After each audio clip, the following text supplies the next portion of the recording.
Right. I was still in a wheelchair.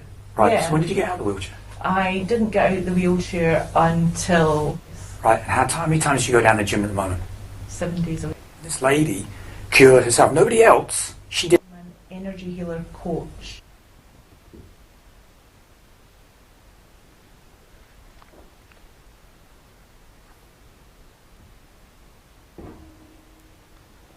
Welcome to Best Way TV, the #1 community TV show.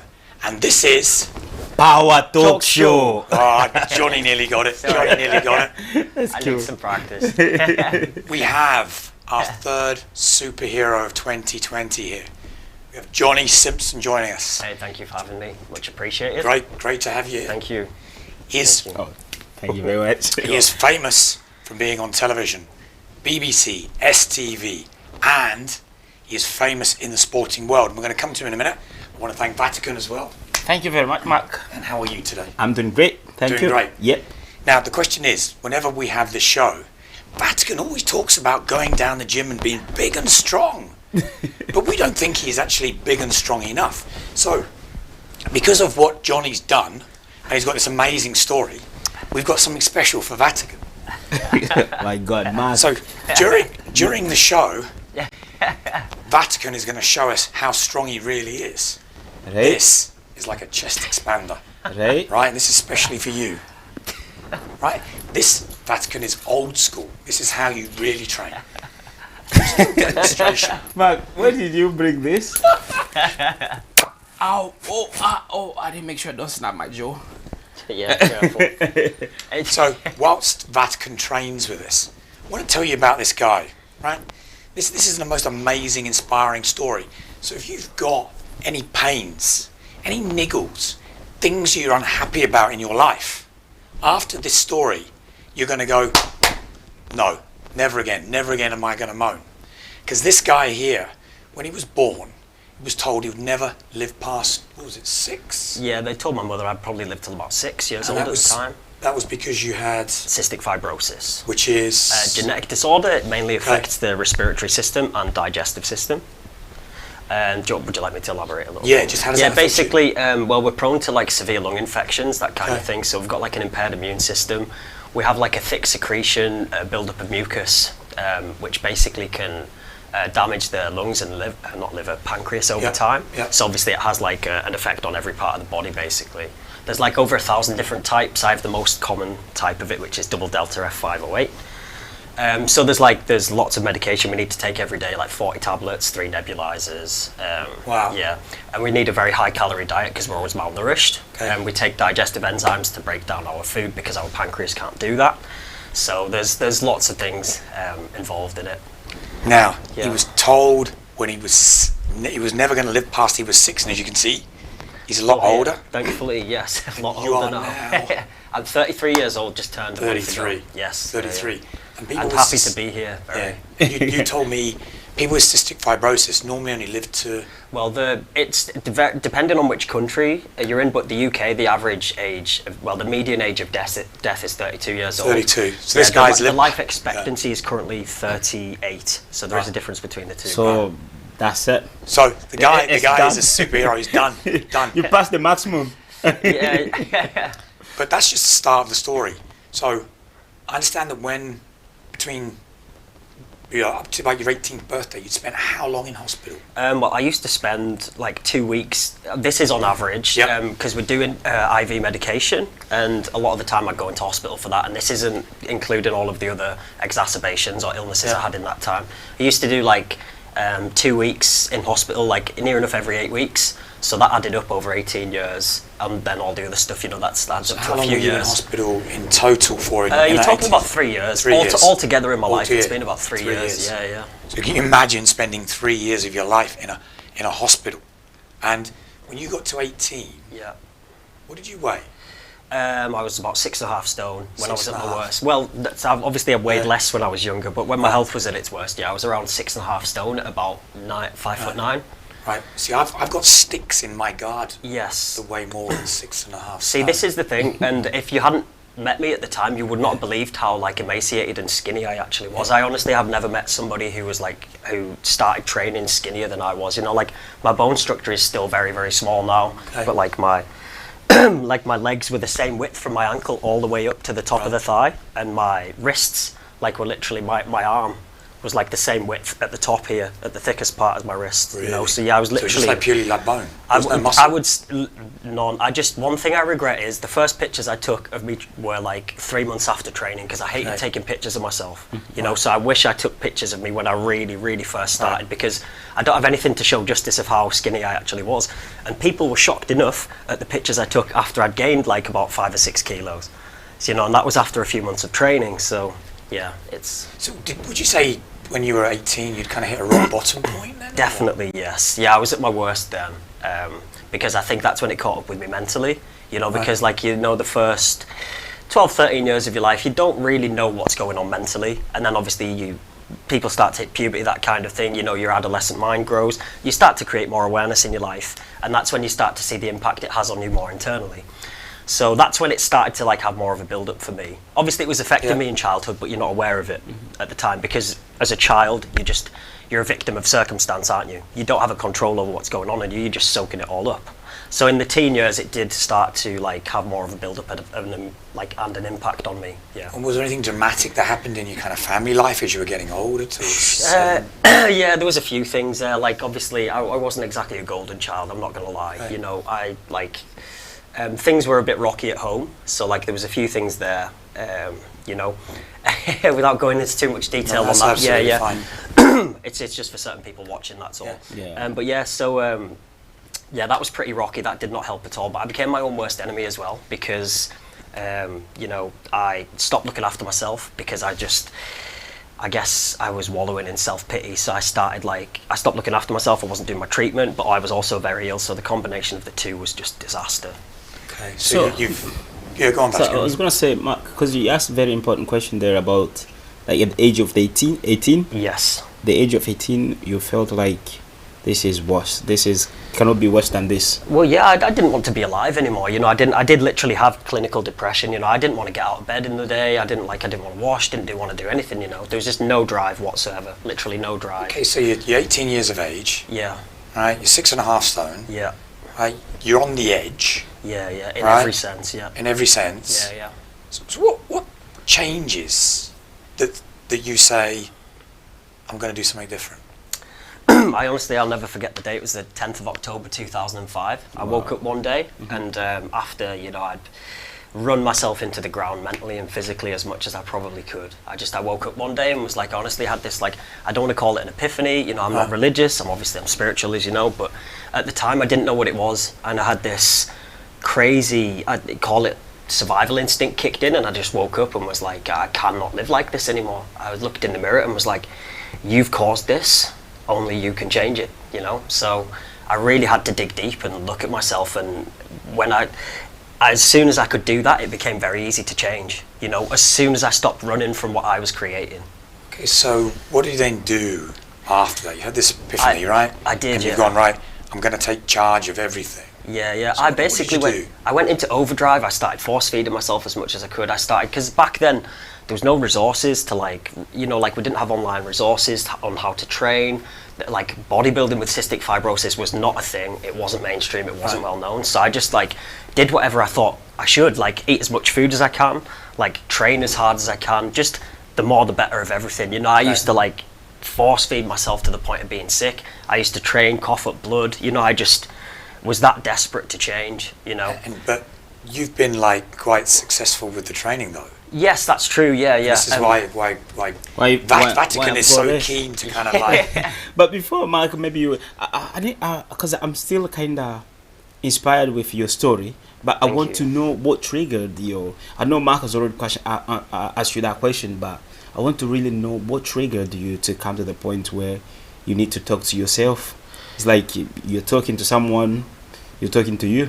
Yeah. You caused this, and how did you know that this was you caused the? What made you think that it's you caused that?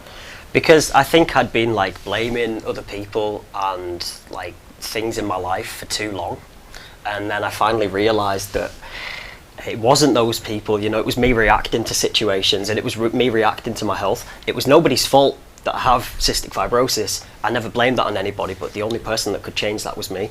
And I guess maturity kicked in maybe, and I just realized that, it's like your medical team are only trying to help you, but there's only so much anybody can do if I'm not prepared to help myself. So I guess I just realized, that the only person that could make that change was me. That's good, because there's people, there's other people watching sometimes in a situation like yours. They'll say, if Johnny spoke to himself and it changed something, that means I can also do that. This is honestly exactly why I share my story, because I know it can look very self-fulfilling, which obviously it is in a sense. We all have to be self-fulfilling, but the reason I share my story in the mainstream is because I want other people to see they can do what I've done. And the way I see it as well is, if you have something good to share that can improve other people's lives, then why would you not do that? It would be crazy to not do that. So let's just kind of take your story on a few notches. So you've had this conversation. Yeah. You've gone into the training. You've gone into the diet. Yeah. You've achieved a lot of really, There's been some cool things. Stuff. There has been some cool things. Yeah. So, would you like me to? Yes.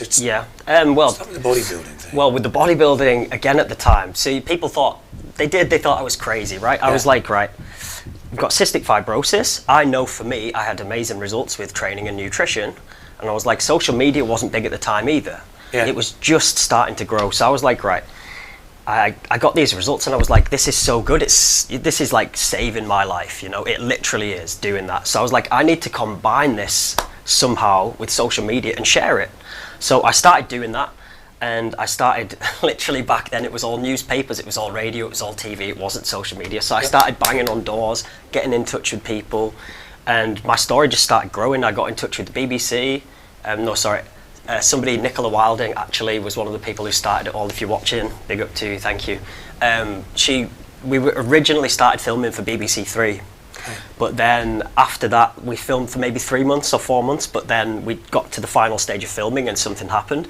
So then I started filming with BBC One instead. And my first competition was all filmed. It was a crazy year, literally the biggest events of my life in 2010 were all being filmed.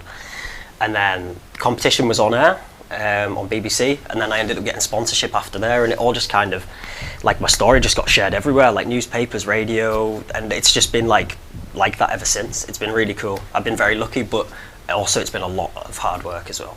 Yeah, and it's not just the BBC you've been on as well. No, I did ITV as well. I did one in 2015 with ITV. I've done various news spots, radio, TV, that kind of stuff, and magazines, that kind of thing as well. And it's all just kind of branches out. One opportunity always creates another, and I feel you've always got to grab them when they're there, because they don't. Right. And it just always, it helps me. It always gives me a platform like this to share my story with more people. So that's the aim of doing it. Yeah. So what are you doing now? Right now, I am a holistic health coach. Okay. As you see, House of Holistics here. Yeah. I also I've just got back properly into modelling as well. I do fitness modelling, some commercial stuff as well. And so they're the main two things. But I'm more as opposed to just being personal training now, I look more into the holistic side of coaching. So it's mind, body and spirit. A lot of mindfulness in there as well. Now, you've also been on quite a few magazine covers? I've done one cover. I've been in quite a few. I've been in quite a few magazines. Yeah, I've been in quite a few magazines. Yeah. And they're harder to get now because everything's so digital. But I have actually got my second cover coming up for Centre Stage magazine this year, so that's awesome. Yeah. I can't wait for that. Yeah. That was a goal for me. I always wanted to get on another front cover. That's good. And that's going to be happening. So that's really cool. But I've been the face of supplement companies in the UK. I've done Runway, loads of things. It's been amazing. If he puts some training in with his new stretchy band. Definitely, yeah. I think anyone can get a good physique. Yeah. Anyone can improve. Yeah. I'm just wondering, should I still keep on holding this until the end of the show? I think you should be actually exercising during while the show. You're talking. I keep on doing this. No, I've got a question. See, because of what you have done, yes, where you come from, where you are now and where you're going, how can you summarize your life, just to describe it to someone who is watching? Maybe they are at that stage where maybe they start to wonder. Right. So where am I at now, or where I was? Yeah. Look at yourself where you were. Right. Okay. And where you were in the middle, and Yeah. then right now where you are and where you are thinking to go. Because I can see like you've got a lot of aspiration. Yeah. So how would you describe it to boost someone there and just to Oh, well, that is briefly. a really good question. And to put it briefly, that's a hard one to answer. I would literally say it's been like 2 different lifetimes, but everything starts with the journey inwards. And when I started my journey inwards and reflected on myself, that's when things really changed for me. So it made me assess what I needed to do, everything I could focus on that I was actually in control of, as opposed to focusing on things that were out of my hands. I can't focus on the fact that I've got cystic fibrosis. I can only focus on ways to make it better, if that makes sense. You ever looked at the cystic fibrosis and said, kind of used that and moaned about that and used that as an excuse? I did for the first 18, 19 years of my life. That was my excuse, and that's why I was in that situation. I was like, I don't know if it was an excuse, but I used it to run from my problems, and like the I've self, got this, the I can't do this, I've got this, exactly. so this is my problem. Exactly. And you're using that as a reason for not living your life properly. Exactly, yes. And that became my identity, But now my identity is, I'm not defined by something, I'm not defined by any one thing in my life, It's just something that happened, or it's a circumstance, and I choose how I react to it. And I feel like in anyone's situation in life, we do always have a choice how we react. Not every situation is always going to be ideal. Obviously, I might have to have a double lung transplant one day. That's like the main thing with CF. The main killers are waiting for a double lung transplant, recovering from one, or liver failure. So obviously none of those things are ideal for me. I don't want those things, but I know there's things that I can do in my power when I've got a fully able body and mind that I can do to hold them off as long as possible. And it makes me appreciate every day as well, because I focus on what I can control.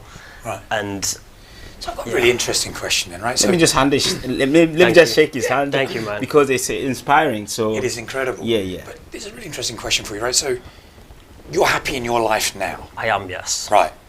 And your life is what it is now because of cystic fibrosis. It is, yeah. I'd say. So sorry, if go the ahead. question is, if you got to choose to live your life again, would you go through all the pain to become who you are now, or would you gamble on being somebody else? That's such a good question. Oh, that's a hard one. That's probably one of the hardest questions to ever Because answer. you are only who you are because of everything. That's exactly because right. of all the yeah. problems. And this and is if you never had the problems, you'd never be who you are. That's very true. And one of my favourite quotes ever is, every decision you ever made led up to this very moment, and it couldn't have happened any other way, which ties into that. Yeah. And, in ways, like, I don't want to change who I am. Like, I'm at peace, and like you said, the best things that have ever happened to me have came from what you could maybe see as maybe the worst thing to ever happen to me. Yeah. So I do believe everything is energy, without going too deep into that. Anything negative can be transferred into something positive. And I use my cystic fibrosis to create my career and to help other people, like, they don't have to do stuff with CF, but to take control and focus on what they can be empowered by, So yeah, that's a very good question. So I wouldn't like to ever say that's really hard. I wouldn't be brave enough to answer that one. But I do. It's a very, very good. It's a very good thought provoker. I will answer on his behalf. Yeah. No. Yeah. He wouldn't want to go back to be that person. Everyone would like to be just like you are born normal. But circumstances, you cannot control it. Yeah. I know. I've asked myself that question. Yeah. Yeah. No, it's a very good question. My challenges are nowhere near your kind of challenges because they've been non-physical challenges. But would I have gone through mine to become who I am? And in the past, I've always gone yes, but that's been debt that's caused me problems, and I've had to work my way through them, and I'm now who I am. So would I go through them again? My answer would be yes, but that's totally different to what you've done. Because what you've done is really incredible. But I see, that's the thing though, like when it comes to the mind though, like you can't measure how far the mind grows, but I think that's where the real growth is, so I wouldn't be too hard on yourself there, because there's one thing, right? Like however much I've changed physically, I'll never ever be able to show anybody how much I've changed on the inside mentally as a person, and that's where the real growth does come.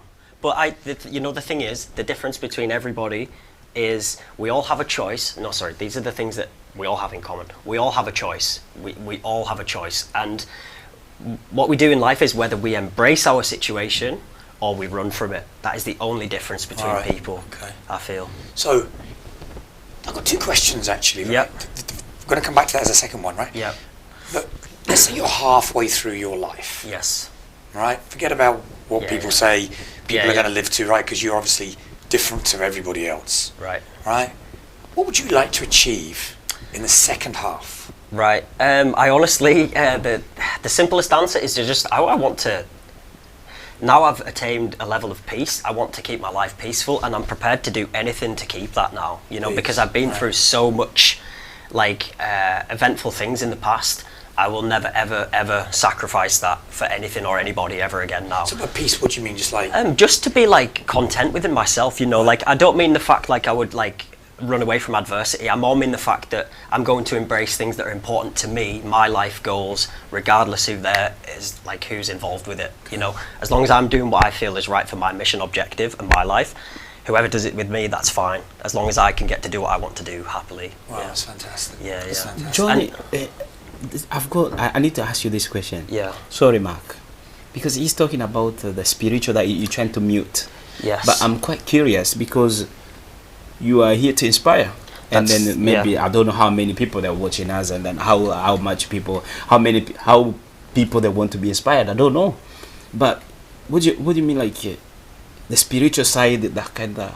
So the the spiritual side for me, I know it can put people off. So like for me, it's all about mindfulness and insight and like the law of attraction, that kind of thing. Like we attract what we believe and we attract what we feel. Okay. So if I'm in like an abundance mindset and I tell myself I can have good things and I can have a good life, then there's nothing stopping me obtaining those. Okay. If I'm in a negative frame of mind, then I will attract bad things into my life because that's what my focus is. Right. So it's a lot of it for me is the spiritual side of things is not identifying with my thoughts and emotions, being able to sit and watch them, like be the watcher of what's going on inside me instead of the person who acts upon those things. If that makes sense. Yeah, so it's the difference between being reactionary and choosing to be non-reactionary. Yes, exactly. Do you know, so somebody comes and has a go at me, I can choose to have a go back, or I can choose to go and just walk away. Exactly. And then when you and then when you can master those things, this is why meditation's so powerful, because if you can master which thoughts, feelings and everything actually serve a purpose to you at that very moment, your whole life changes. So that take you back to choice. You were talking about choice exactly. earlier on. Right. This is where it all comes in. Yes, right. that's so when you say choice, do you mean you can choose anything in life, or is it one thing against another? I think a lot of it all the time is just filtering what serves a purpose within you internally, because a lot of things that 90% of what goes through us internally actually holds us back. It's not actually there in the real world, it's just a thought that disappears, and so many of us cling on to those things and we identify with them, but it was just one event that happened at one time in life. So filtering through all those things, it clears your mind, it brings you peace, and it's took me a long time to get there, but that's a big part of it for me. Alright, okay. So there's the camera. Yes. Right, and there are going to be people watching that have different Am I doing it right? Well, you can put it between your feet and do your arms as well. I never seen someone tie and waistcoat doing the gym thing. Yeah, these aren't the most flexible, are they? You know, they're exactly. Quite I don't know, tight, man. What would you think it's come out of this? Well, I'm doing this as a favour for you. Favor for what? Well, Sunday session. Jenny, what do you think? Like a pro. This is only because we did press-ups a few weeks back, right? And your press-ups were the worst press-ups in the world. I admit that. If anybody saw the programme, Vatican did press-ups, but his head was here, his feet were there, and his bum was up here, right? It was like this. It was like a pyramid. It was the worst press-up you've ever seen. So, and he only did 10 of them, right? So it was amazing. It was the worst 10 press-ups in the history could be worse, of press-ups. but amazing. So, the camera's there, right? You got people watching, and they're like, "This is wrong in my life, and this is not happening correctly, and I've got this going on, I've got that going on." It might be mental, physical, maybe even spiritual imbalances. If you were going to give them maybe some advice, you know, maybe 1 or 2 or 3 things that they should do from today going forward. What would you suggest? Number one, I would honestly say take time out of everything you're doing to really reflect on what you want from life, not what other people are telling you you should be doing. Away from social structures and people depending on you, you know, what you really want from life is important. So that's the first thing I would take a look at.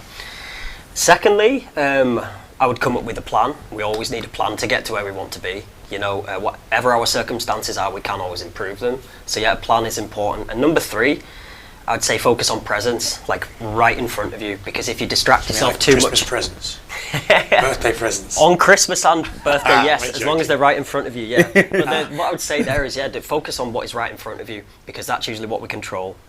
Like that's where we have the most choice is right now, and that's when we're the most powerful. So focus on presents and do whatever you can to like stop distracting your mind from things, because the more present you are, the happier and peaceful you will be. So the first one was be who you want to be. Yes. Yeah. And the second one is plan. Yeah. Plan to be who you want to be and put it into action. Yeah. Put it into action.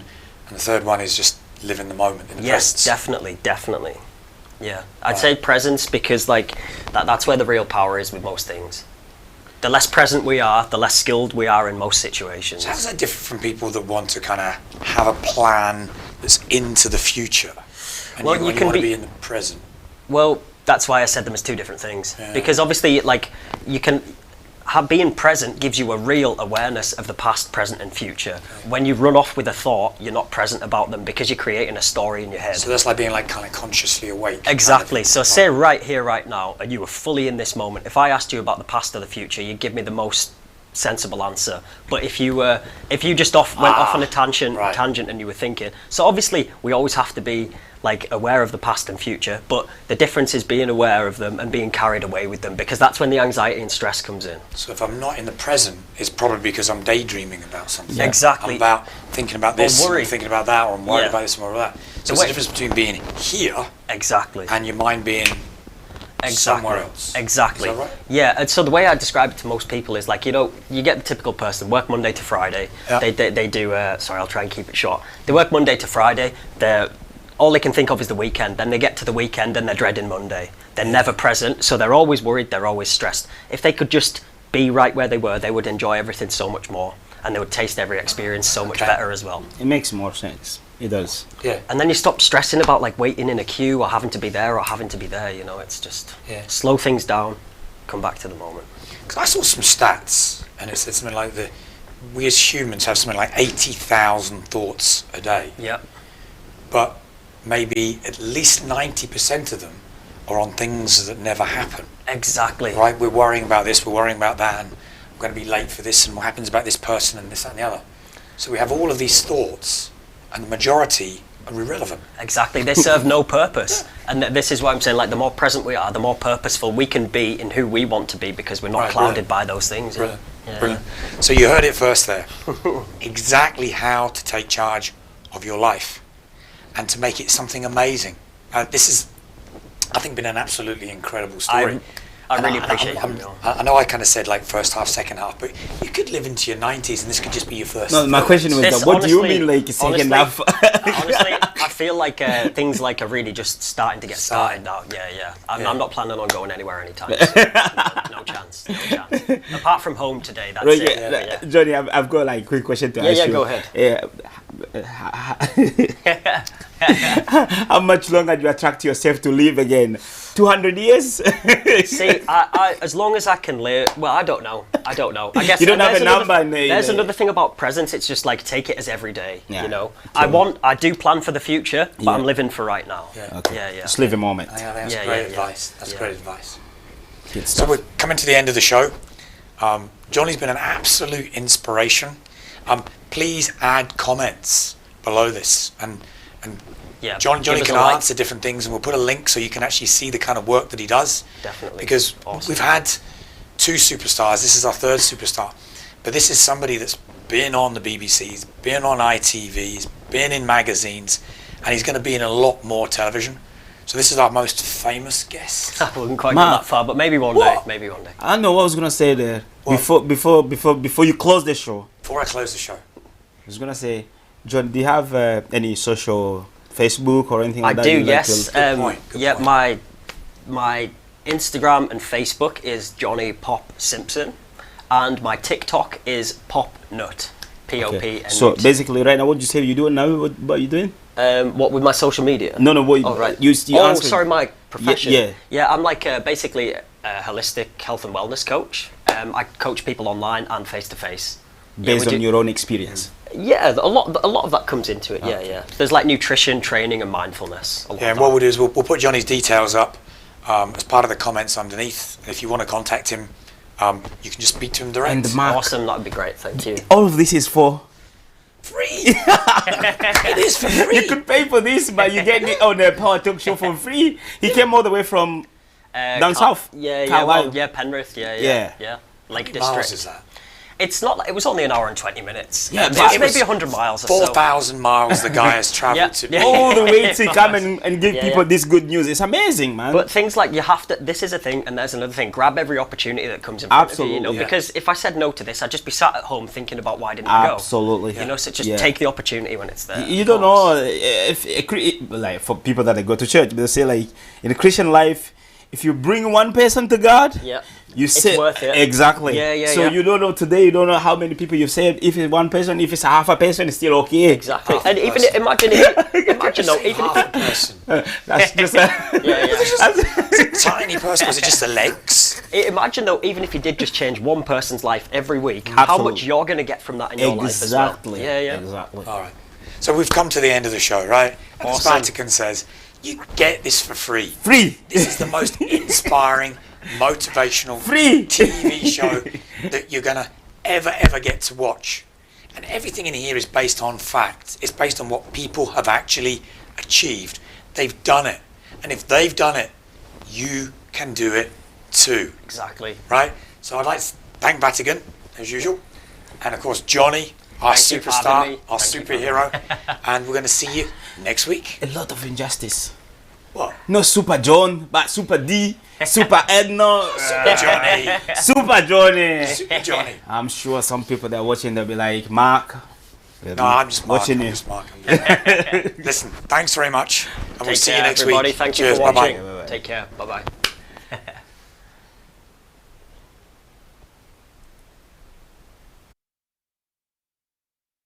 Power Talk Show.